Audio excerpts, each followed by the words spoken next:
xóa cùng tìm bên ai ngoài trái an và biển clay băng rây thông băng răng dòng ớt gợt màu ta lá vàng bần chim dòng đầy rây toa màu sáng biết la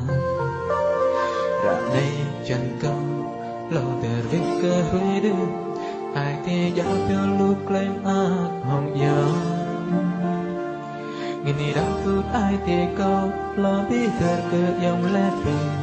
lặng lặng ngành trang gục ác đỡ bờ bờ dòng về nắng trong quy lúc lấy ngót dòng màu ngã ở dòng nào màu oanh lẽ na cởi ngót màu tươi ước lấy dòng về nào lên nó mà về dòng lo biết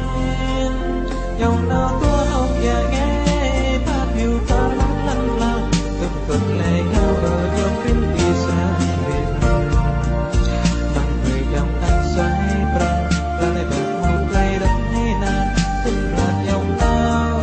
đất có được lại buồn hơn kể ra dòng này là quê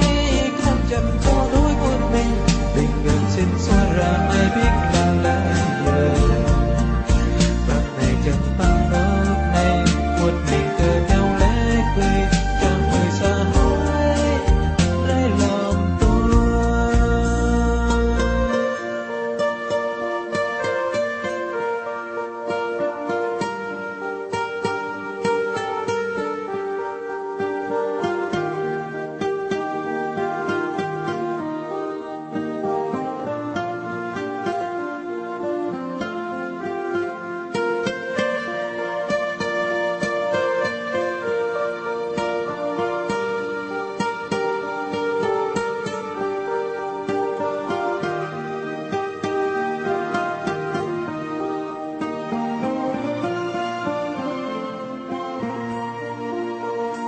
ra đây chân câu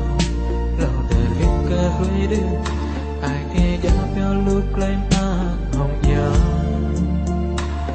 nghìn đi đau phút ai thì câu lo biết thật cơ dòng lẽ đường lặng lặng lên trang cương nam đỡ bù bù dòng về nào không vui lúc lấy ngót dòng màu ngã ầm dòng nào màu oanh lẽ na cởi ngót màu tươi ước lấy dòng về nào lên nó mà về dòng lo biết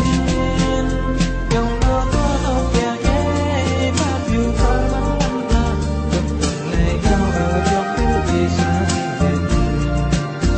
mặt người dòng anh xoay băng cho nên bạc một cây đất hay nào tức là dòng ao